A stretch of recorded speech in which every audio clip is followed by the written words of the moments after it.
कैसे हैं आप लोग। आज बच्चों मैं स्प्रिता पहचान क्लासेस में लेके आई हूँ दिगंत भाग 2 क्लास 12 बिहार बोर्ड के बच्चों का। आज मैं लेके आई हूँ गद्य खंड। ठीक है, मैंने काव्य खंड में कुछ पार्ट्स आपको पढ़ाए, नहीं कुछ लेसन्स पढ़ाए आपको मैंने, तो मैंने सोचा कि गद्य खंड की तरफ भी कुछ इशारा करती चलूँ। तो आज गद्य खंड की शुरुआत में पाठ 1 में मैं लेके आई हूँ पाठ बातचीत, जो बालकृष्ण भट्ट जी का प्रमुख निबंध है। तो आज के इस क्लास में हम जानेंगे लेखक परिचय, फिर पाठ परिचय, उसके बाद अंत में प्रश्न अभ्यास। तो चलिए लेखक परिचय से इस क्लास की हम शुरुआत करते हैं। बालकृष्ण भट्ट जो आधुनिक हिंदी साहित्य के गद्य प्रधान कविता के जनक हैं। ये गद्य प्रधान कविता क्या है? पहले की जो कविताएं होती थी वह छंदों में होती थी, चौपाई छंद में हो या जिस भी छंद में हो, छंद में नियम उपनियम होते थे। लेकिन इन्होंने आधुनिक काल में जो नए नए प्रयोग हुए उनमें से इन्होंने गद्य प्रधान कविता को प्रमुखता दी, यानी सीधे सीधे शब्दों में आप कविता को पढ़ सकते हैं। ठीक है, सीधे सीधे अर्थ में और नियम के साथ, क्रम के साथ, लेकिन सीधे अर्थों में। जो हिंदी का अभी का हमारा रूप है उसमें हम कविताओं को लिख सकते हैं, पढ़ सकते हैं। तो उनके वो जनक थे। दूसरा इनका परिचय, ये हिंदी गद्य साहित्य के निर्माता एवं उन्नायक रचनाकार थे, उच्च कोटि के। यानी हमारा जो आधुनिक युग था गद्य युग कहलाता है, नहीं गद्य काल कहलाता है हमारा, यानी यहीं से गद्य की शुरुआत प्रमुखता से हुई। तो ये उस साहित्य के निर्माता है, गद्य साहित्य के।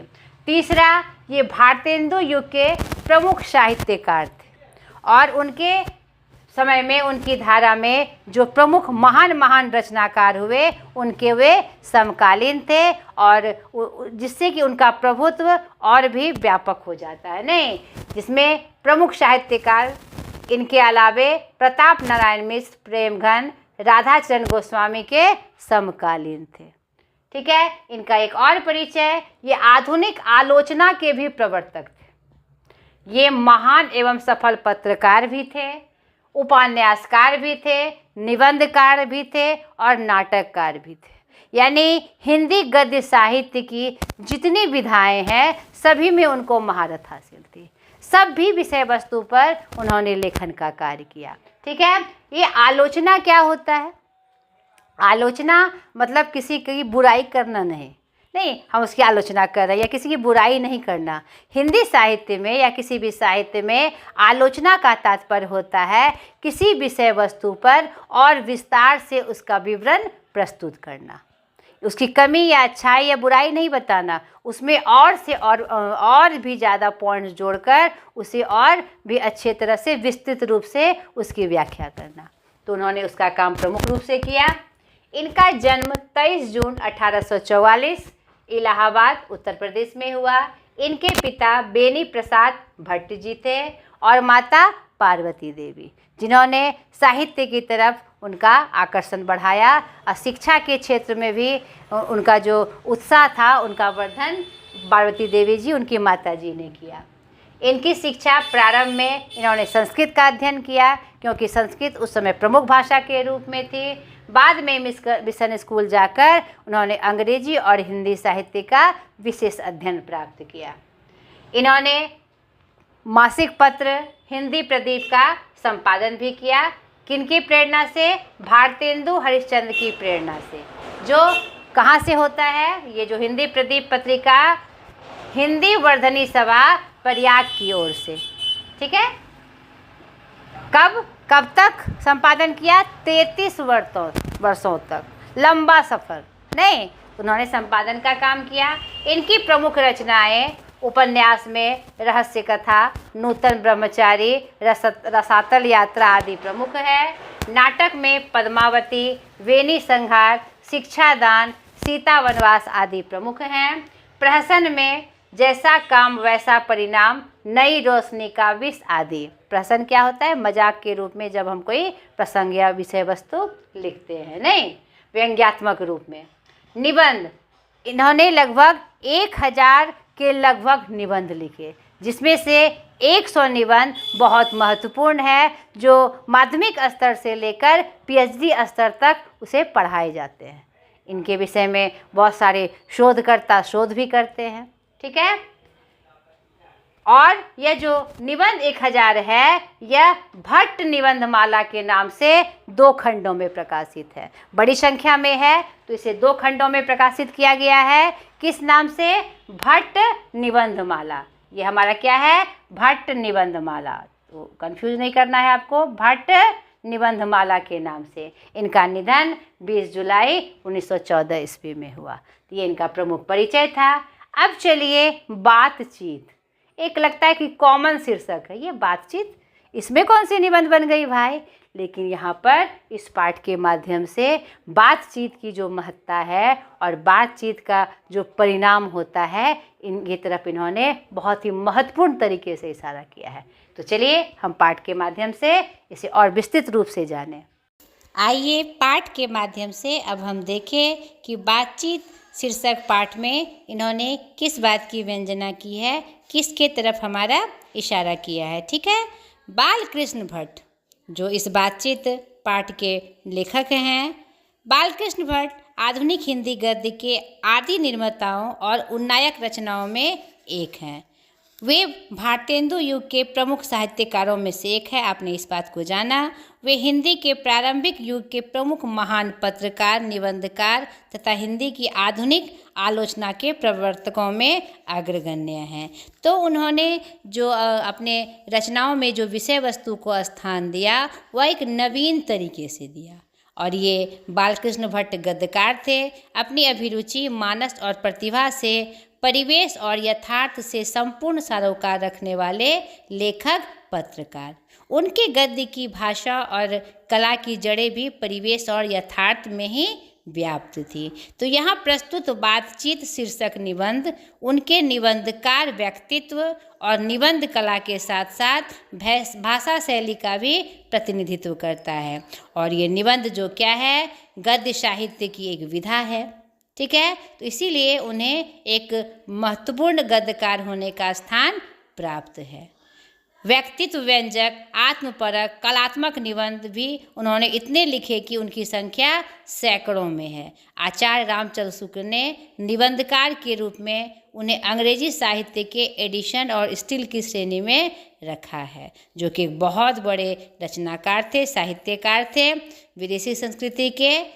तो आइए अब उनके निबंध की जो प्रस्तुति है बातचीत के रूप में, यह कौन सा प्रसंग है, उस पर थोड़ी हम चर्चा कर लें। बातचीत, बातचीत किसे कहते हैं? 2 लोगों के बीच जो संवाद होता है उसे ही हम क्या कहते हैं? बातचीत कहते हैं।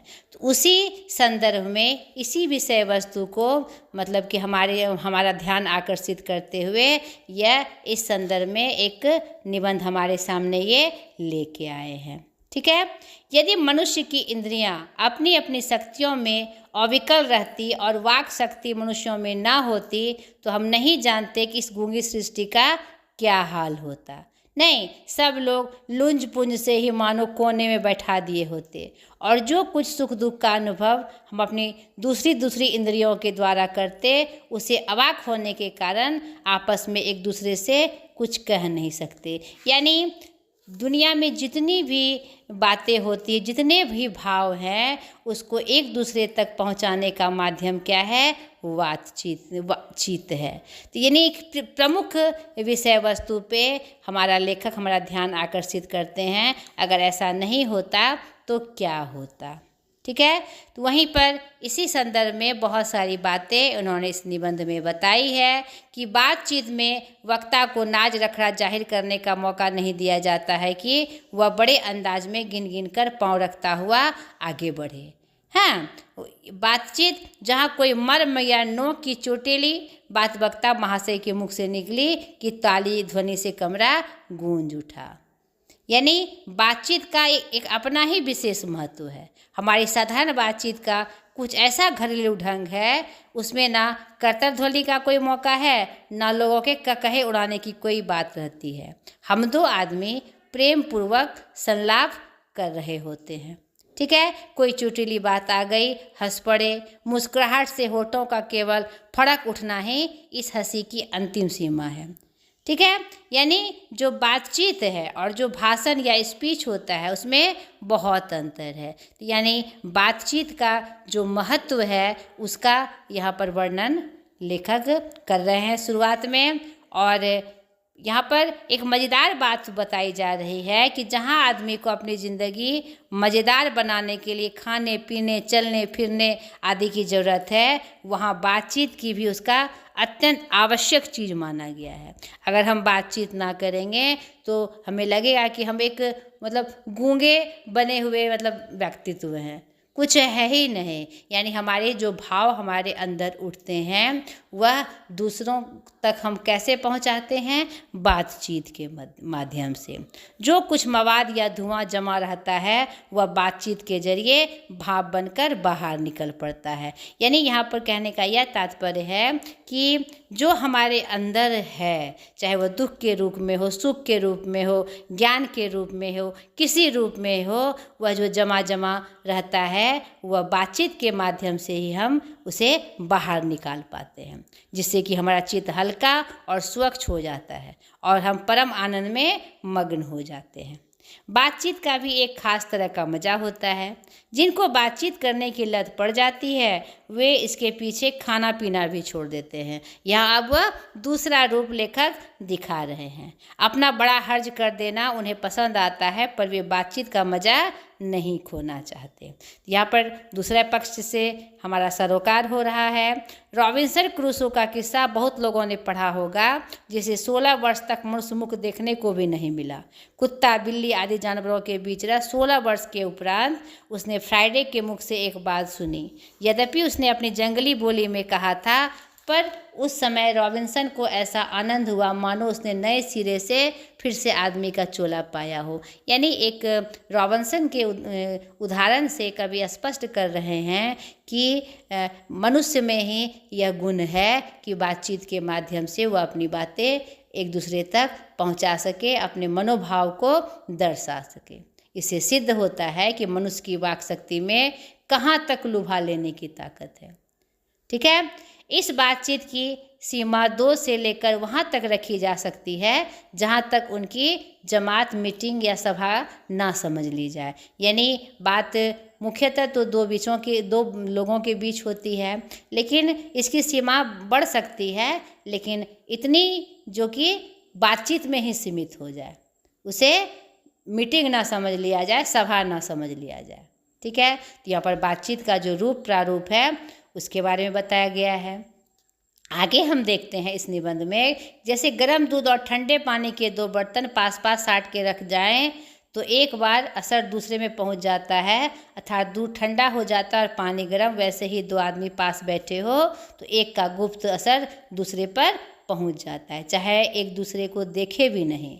तब बोलने की कौन कहे, एक के शरीर में विद्युत दूसरे में प्रवेश करने लगती है। तो उसी प्रकार अगर ये छोटे से चीज़ से इतना बड़ा परिवर्तन हो जाता है, तो अगर हम बातचीत के माध्यम से कोई बात एक दूसरे तक पहुंचाते हैं तो वह एक महत्वपूर्ण भूमिका निभाती है। नहीं, एक जादू की तरह उस बात पे लोग परिवर्तित होते हैं। ठीक है, और आगे के निबंध में वह अलग अलग जो बातचीत होती है, अलग अलग वर्गों की बातचीत, उसके बारे में वह चर्चा कर रहे हैं कि 2 बूढ़ियों की बातचीत का मुख्य प्रकरण, बहू बेटी वाली का बातचीत का प्रकरण नहीं, क्या कहते हैं, इसमें जो रूप है उनका रूप दिखाया जा रहा है। लड़कों की बातचीत, खिलाड़ियों की बातचीत आदि आदि नहीं, छोटे जो विद्यार्थी रूप में है उनकी बातचीत। तो इसके माध्यम से अलग अलग रूप बातचीत का दिखाया जा रहा है। यूरोप के लोगों में बात करने का हुनर है, आर्ट ऑफ कन्वर्सेशन, यहाँ तक बढ़ा है कि स्पीच और लेख दोनों इसे नहीं पाते। ठीक है, यानी कि आगे के निबंध में जो और बातचीत का रूप विश्व के और मेन जगहों पे क्या है उसका वर्णन लेखक कर रहे हैं। यहाँ तक जो हमारी बातचीत का हाल लिखा गया है, जिसमें दूसरे लोगों को होने की आवश्यकता है, बिना किसी दूसरे मनुष्य से हुए जो किसी तरह यह बातचीत संभव नहीं हो सकती है। इस बारे में चर्चा की गई है। और वह शक्ति अपने में पैदा कर सके कि अपने बात कर लिया करे, यानी बातचीत का जो ढंग है, जो बात पहुंचाने का, एक दूसरे को बात पहुंचाने का जो ढंग है वह हमें आना चाहिए। तो हमारी जो मन की भाव है एक दूसरे तक पहुंच सकती है। हमारी भीतरी मनोवृत्ति प्रतिक्षण नए नए रंग दिखाया करती है। यह प्रपंचात्मक संसार का एक बड़ा भारी आईना है, जिसमें जैसे चाहो वैसी सूरत देख लेना कुछ दुर्गंध बात नहीं है। और जो एक ऐसा क्या कहते हैं स्थान है जिसमें हर किस्म के बेल बूटे खिले हुए हैं और हर तरह के रूप को यहाँ स्थान प्राप्त हो रहा है। मित्रों का प्रेमालाप कभी इसको 16वीं कला तक भी नहीं पहुंचा सका। ठीक है, इसी से सैर का नाम ध्यान या मनोयोग या चित्त को एकाग्र करना है, जिसका साधन 1-2 दिन का काम नहीं है। वर्षों के अभ्यास के उपरांत यदि हम थोड़ी सी अपनी मनोवृत्ति स्थिर कर अवाक हो अपने मन के साथ बातचीत कर सके तो मानो अहोभाग्य। एक वाक शक्ति मात्र के दमन से न जाने कितने प्रकार का दमन हो गया। नहीं, हमारी जीवा कतरनी के समान सदा स्वच्छंद चला करती है। उसे यदि हमने काबू कर लिया तो क्रोधाधिक बड़े बड़े अजेय शत्रुओं को बिना प्रयास जीत अपने वश में कर डाला। इसलिए अवाक रह अपने बातचीत करने का यह साधन यावत साधनों का मूल है। शक्ति परम पूज्य मंदिर है, परमार्थ का एकमात्र सोपान है। यानी इन सब पंक्तियों के माध्यम से कभी बातचीत को कंट्रोल में रखने की बात कह रहे हैं। यानी बातचीत एक माध्यम है मनोभावों को एक दूसरे तक पहुंचाने का। बाद की पंक्तियों में हमने देखा कि अलग अलग जोड़ों का अलग अलग रूप बातचीत का ढंग उन्होंने बतलाया। फिर विश्व के अन्य देशों का भी कुछ उदाहरण उन्होंने बताया और अंततः सार के रूप में, उपसंहार के रूप में कह रहे हैं कि बातचीत एक माध्यम है, एक बहुत बड़ा माध्यम है हमारे अस्तित्व को, मतलब कि एक दूसरे को स्थापित करने में। लेकिन बातचीत में हमें कंट्रोल भी होना चाहिए। हम जो बातें बोले, हम जो बातें करें, उसमें हमारा नियंत्रण हो, ताकि क्या कहते हैं, कभी कभी बातचीत के क्रम में जो हम उग्र हो जाते हैं वह उग्रता ना आए और परिस्थितियां हमारे विपरीत ना हो जाए। तो इस निबंध में बातचीत का जो महत्व है वो हमने संक्षेप में देखा। तो सर्वप्रथम आपको बालकृष्ण भट्ट जी का जो यह निबंध है उसको आपको अच्छे से पढ़ लेना है, ताकि इनकी सारी विषय वस्तु और जो तथ्य आपको बताए गए हैं वो आपको समझ में आ जाए। ये गद्य भाग है, गद्य भाग को पढ़कर उसके विषय वस्तु को हम अच्छे से समझ सकते हैं। नहीं तो चलिए अब अभ्यास के माध्यम से हम देखें कि इसमें और कौन कौन सी बात आई है। अभ्यास पाठ के साथ। अगर हम में वाक शक्ति ना होती तो क्या होता? तो आप कल्पना करके देखिए, इस निबंध में ऐसा चुनौती देके हमसे पूछा गया है और कहा गया है, संकेत दिया गया है, अगर हमारे अंदर वाक शक्ति यानी बात करने की शक्ति ना होती, बोलने की शक्ति ना होती तो क्या होता? क्या होता? अपने जो मनोभावों को हम एक दूसरे तक नहीं पहुंचा पाते। यानी हमारे अंदर जो भावनाएं घुल मिलती रहती है वह पंगु बनकर हमारे अंदर ही रह जाती। और बातचीत के माध्यम से ही हम जितना भी क्या कहते हैं एक ज्ञान है, चाहे वह जो भी हम प्राप्त करते हैं, महसूस करते हैं, वह एक दूसरे तक पहुंचाते हैं। नहीं, अगर वाक शक्ति नहीं होती तो यह संभव नहीं होता। हम एक मूक दर्शक बने रहते और जो क्या कहते हैं हमारे अंदर जो भी अनुभव है उसका शेयर नहीं हो पाता, एक दूसरे तक शेयर नहीं हो पाता। ठीक है।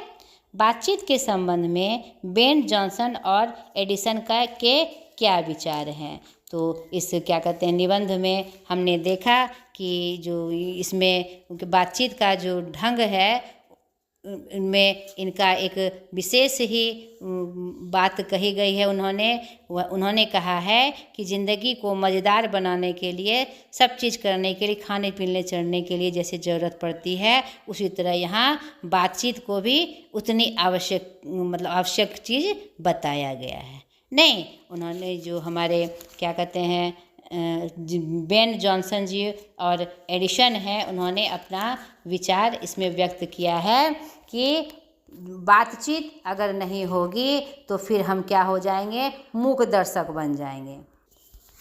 एडिसन का मत है कि असल बातचीत सिर्फ दो व्यक्तियों में ही हो सकती है, जिसका तात्पर्य यह हुआ कि जब दो आदमी होते हैं तभी अपना दिल एक दूसरे के सामने खोल सकते हैं। जब तीन हुए तो वह दो की बात कोसों दूर चली गई। कहा भी है कि 6 कानों में पड़ी बात खुल जाती है। दूसरे यह कि किसी तीसरे आदमी के आ जाते ही या तो वे दोनों अपनी बातचीत से निरस्त हो बैठेंगे या उसे निपट मूर्ख अज्ञानी समझ बनाने लगेंगे। यानी यहाँ एडिसन ने यह इशारा किया है कि असल बातचीत दो व्यक्तियों के बीच हो सकती है, दो से अधिक व्यक्तियों के बीच नहीं हो सकती है। बेन जॉनसन का यह कहना है कि बोलने से ही मनुष्य के रूप का साक्षात्कार होता है, जो बहुत ही उचित जान पड़ता है। तो इन्होंने यहाँ पर बात के संदर्भ में एक अनुपम बात हमारे सामने बात की है। ठीक है। तीसरा जो प्रश्न है, आर्ट ऑफ कन्वर्सेशन। तो यहाँ पर निबंध में यह बात आई है कि बातचीत करने के हुनर को क्या कहा जाता है, आर्ट ऑफ कन्वर्सेशन ना। यह संदर्भ यूरोप के लोगों के बातचीत करने के ढंग में आई है। यहाँ पंक्ति में, इस निबंध में यूरोप के लोगों में बात करने का हुनर है, अर्थात आर्ट ऑफ कन्वर्सेशन है। यहाँ तक बढ़ा है कि स्पीच और लेख दोनों इसे नहीं पाते। इसकी पूर्ण शोभा काव्य कला प्रवीण विद्वान मंडली में है। ऐसी चतुराई के प्रसंग छेड़े जाते हैं जिन्हें सुन कान को अत्यंत सुख मिलता है। सुहृद गोष्ठी इसी का नाम है। सुहृद गोष्ठी की बातचीत की यह तारीफ है कि बात करने वाले की लियाकत अथवा पंडिताई का अभिमान कपट कहीं एक बात में भी प्रकट न हो, वर्ण क्रम में रसाभास पैदा करने वाले शब्दों को बरकते हुए चतुर सयाने अपने बातचीत को सरस रखते हैं। यानी यूरोप के लोगों में जो बातचीत का असर होता है, ये जो हुनर होता है, उसे अच्छे से पता है। इसी बात में यह संदर्भ आई है, आर्ट ऑफ कन्वर्सेशन मतलब बातचीत करने का हुनर। ठीक है।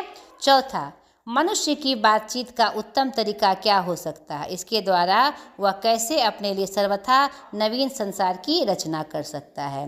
तो यहाँ पर हमने प्रस्तुत निबंध में भी देखा और एक कॉमन सेंस से ये बात हम अंदाज से कह सकते हैं कि मनुष्य की बातचीत का उत्तम तरीका यह है कि हम जब की बात करें तो कोई क्या संदर्भ की बात करें, नहीं हमारा जो समकालीन समाज का रूप है, जो घटनाएं हैं, जो बातें हैं, उस संदर्भ में हम बातचीत करें या किसी भी नई विषय वस्तु के रूप में हम अपनी बातचीत करें तो सबका अपना अपना ज्ञान होता है, अपना अपना नॉलेज होता है। उससे क्या होगा कि हमारे अंदर नवीन संसार की रचना का एक विधान हमारे सामने प्रस्तुत हो जाएगा। यानी जब भी हम बात करें तो कैसे किसी ऐसी विषय वस्तु पे करें जो हमारे लिए उपयोगी हो, नहीं कोई नई बात हमारे सामने उपस्थित हो और वह हमारे लिए क्या हो, आवश्यक हो। यानी कि बेकार की बातें, वो जो हमारे लिए आवश्यक हो, जिससे एक नया ज्ञान हमें प्राप्त हो जो आने वाले भविष्य को हम दिखा सके। तो इस माध्यम से यही हमारे बातचीत का सबसे उत्तम तरीका हो सकता है। 5वां, व्याख्या करें। हमारी भीतरी मनोवृत्ति प्रतिक्षण नए नए रंग दिखाया करती है। वह परंपरात्मक संसार का एक बड़ा भारी आईना है जिसमें वैसे जैसे चाहो वैसी सूरत देख लेना कोई दुर्घटना बात नहीं है। तो इस तरह का जब प्रश्न आता है तो पहले हम पाठ का परिचय देते हैं, फिर लेखक का परिचय देते हैं, फिर निबंध का भाव बताते हुए पंक्ति से संदर्भित करते हुए उसका उत्तर करते हैं। तो प्रस्तुत पंक्ति हमारे पाठ्य पुस्तक बातचीत पाठ से ली गई है, जिसके लेखक बालकृष्ण भट्ट हैं। उन्होंने यह एक निबंध विधा है। इस निबंध में लेखक ने बातचीत का जो रूप है, जो उसका महत्व है और उसके कौन कौन से रूप हैं, किस रूप में यह किस तरह से बात की जाती है और अलग अलग तबके के लोगों में जो उसका क्या ढंग होता है, इस संदर्भ में इस निबंध में बताया गया है।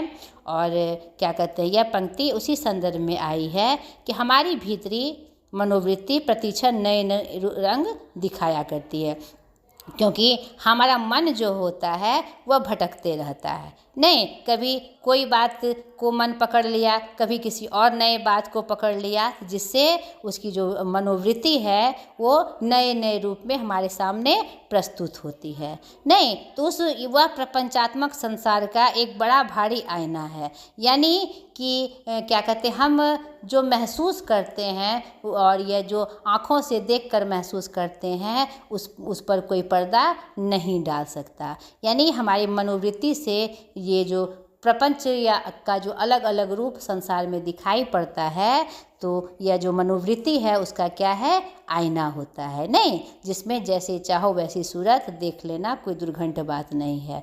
तो उसमें हम पे डिपेंड करता है कि हम उसको किस रूप में देख रहे हैं। नहीं, अगर हम टालने की प्रवृत्ति में देख रहे हैं तो हमें सही लगेगा, अगर उसका हम तिरस्कार कर रहे हैं, विरोध कर रहे हैं, तो उसमें फिर नई बात होगी। नहीं तो हम जैसा चाहेंगे वैसी ही सूरत हमें उसमें नज़र आएगी। ठीक है।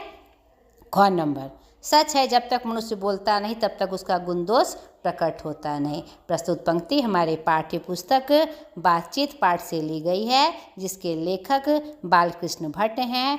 यह एक निबंध विधा है। इस निबंध के माध्यम से लेखक बातचीत का जो ढंग है और बातचीत करने का जो महत्व है उसका वो वर्णन इसमें कर रहे हैं। और बातचीत के नए नए ढंग होते हैं, नए नए रूप होते हैं। हर तबके के लोग अपने अपने विषय वस्तु पे बातचीत करते हैं, उनका अलग अलग रूप रंग होता है। तो उसी संदर्भ में यह पंक्ति आई है कि सच है जब तक मनुष्य बोलता नहीं तब तक उसका गुण दोष प्रकट होता नहीं। यानी कि बातचीत के माध्यम से हम सामने वाले का गुण दोष आराम से भांप सकते हैं, क्योंकि जो इंसान जो बोलता है उसका वह भीतरी आईना होता है। जिस तरह से वह बातचीत करता है उसके ढंग से उसके गुण दोष का हम आराम से पता लगा सकते हैं। तो यह बात इसी संदर्भ में इस पाठ में आई है, यह पंक्ति इसी संदर्भ में आई है। ठीक है। इस निबंध की क्या विशेषता है? 6 नंबर। तो इस निबंध की विशेषता यह है कि यह एक नए रूप में हमारे सामने प्रस्तुत हुई है, और ये क्या कहते हैं, यह जो विषय वस्तु उठाई गई है बातचीत, इसका एक नया ढंग जिस पे हमारा ध्यान नहीं जाता, उस संदर्भ में यह निबंध आई है। और इसमें बहुत ही महत्वपूर्ण बातों पर हमारा इशारा किया गया है, जिसको हम समझकर भी शायद ध्यान नहीं दे पाते थे। तो यह अपने आप में बहुत विशेषता लिए हुए है, क्योंकि क्या कहते हैं, जो रोज़ हम करते हैं बातचीत के रूप में, सुबह उठने से लेकर रात के सोने तक, उस बातचीत का रूप रंग क्या होता है और किस संदर्भ में यह बात कहाँ फिट बैठती है, इस निबंध में यह स्पष्ट किया गया है। तो यह इस निबंध की अपनी बहुत बड़ी विशेषता है। और अंत में यह भी बताया गया है कि बातचीत जो हम करते हैं, जो हमारे गुण दोष को बताता है, हमारी विशेषताओं को बताता है, और बहुत सारी बातें, बहुत सारे ज्ञान हमें बातचीत के माध्यम से पता चलते हैं। हम एक दूसरे की जो भावनाएं हैं, जो संवेदना है, उससे जुड़ते हैं। अगर बातचीत ना हो तो यह संभव नहीं हो सकता है। और इसके माध्यम से, इस क्या कहते हैं, निबंध के माध्यम से हमें यह भी बात पता चली कि हमें अपने बातचीत करने के ढंग पे नियंत्रण रखना चाहिए। अगर नियंत्रण नहीं रहेगा तो हम ऐसी बातें कह जाएंगे जो सामने वाले को कष्ट भी दे सकती है, जिसका परिणाम हमारे लिए अच्छा नहीं होता, घातक भी हो सकता है। ठीक है। तो यह निबंध अपने आप में विशेष है। पाठ के आसपास बालकृष्ण भट्ट भारतीय हिंदू युग के प्रमुख रचनाकार है। आचार्य राम सुख ने इन्हें हिंदी का एडिशन कहा है। भट्ट जी के निबंधों को उपलब्ध कर उन्हें पढ़े। ये सब कुछ एक्टिविटीज़ हैं पाठ के आसपास, वो आपका करना है और ये आपके लिए है। तो आप इसका कलेक्शन करके, संग्रह करके इसके बारे में जानकारी प्राप्त करें, ताकि इस पाठ के बारे में आपको और भी बातें मतलब जानकारी में प्राप्त हो जाए, और भी विषय वस्तु का ज्ञान आपको हो सके। तो चलिए अब हम ग्रामर पोर्शन में चलते हैं। यहाँ पर ग्रामर पोर्शन के माध्यम से हम देखें कि कौन सी बात हमारे सामने आई हुई है। नहीं, राम भाषा की बात। पहला, राम रमोवल का क्या अर्थ है? राम रमोवल का अर्थ है 4 से अधिक लोगों की बातचीत। नहीं तो इसका वाक्य में प्रयोग करें। उस विवाह में कुछ लोग राम रमोवल कर रहे हैं। ठीक है। दूसरा, नीचे दिए गए वाक्यों से सर्वनाम छांटे और बताएं कि वे सर्वनाम के किन भेदों के अंतर्गत आते हैं। कोई चुटीली बात आ गई, हंस पड़े। यहाँ कोई चुटीली बात है, यानी इसमें अनिश्चयवाचक सर्वनाम का प्रयोग किया गया है। यहाँ पर प्रश्न में जिस बच्चे का किताब है उसने इसे अंकित भी कर दिया है, तो सही है ये। इसे कौन ना स्वीकार करेगा, यहाँ पर क्या कहते हैं, निषेधवाचक सर्वनाम का यानी प्रयोग किया गया है। नहीं, यहाँ ये सब इसे कौन ना स्वीकार करेगा, नहीं, ये प्रश्नवाचक सर्वनाम के रूप में है, सॉरी। इसकी पूर्ण शोभा काव्य कला प्रवीण विद्वान मंडली में है। यह पूर्ण शोभा के रूप में आई है, यानी ये निश्चयवाचक है। वह प्रपंचात्मक संसार का एक बड़ा भारी आईना है, यह भी निश्चयवाचक है। और आगे, हम दो आदमी प्रेम पूर्वक संलाप कर रहे हैं, यह भी निश्चयवाचक सर्वनाम है। निम्नलिखित शब्द संज्ञा के किन भेदों के अंतर्गत आते हैं। धुआं, ठीक है, धुआं क्या है हमारा, भाववाचक है। आदमी जातिवाचक है। त्रिकोण, त्रिकोण हमारा क्या है, जातिवाचक है।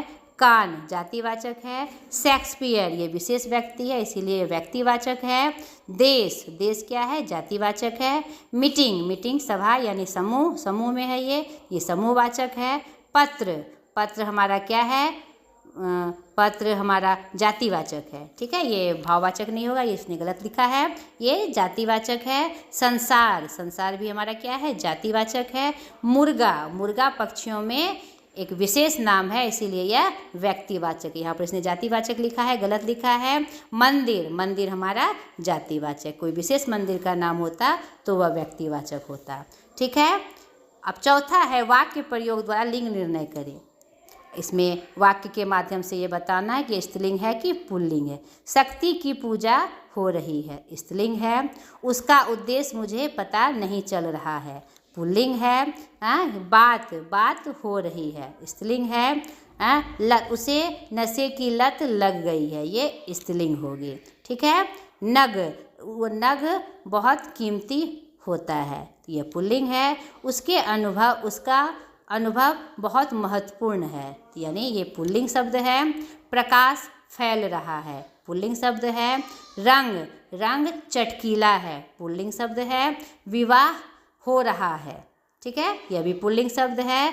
दांत, दांत चमकीला होता है, यह भी हमारा पुल्लिंग शब्द है। निम्नलिखित वाक्यों से विशेषण चुनें। हम दो आदमी प्रेम पूर्वक संलाप कर रहे हैं, तो इसमें विशेषण शब्द क्या होगा, प्रेम पूर्वक। ठीक है। इसकी पूर्ण शोभा काव्य कला प्रवीण विद्वान मंडली में है, तो यहाँ पर प्रश्न विशेषण क्या होगा हमारा, काव्य कला। ठीक है। और शोभा। ग नंबर, सुस्त और बोदा हुआ दबी बिल्ली का सा स्कूल भर को अपना गुरु ही मानेगा। तो सुस्त, बोदा, दबी, ये सब क्या है हमारा, विशेषण है। और कौन सा विशेषण, गुणवाचक विशेषण।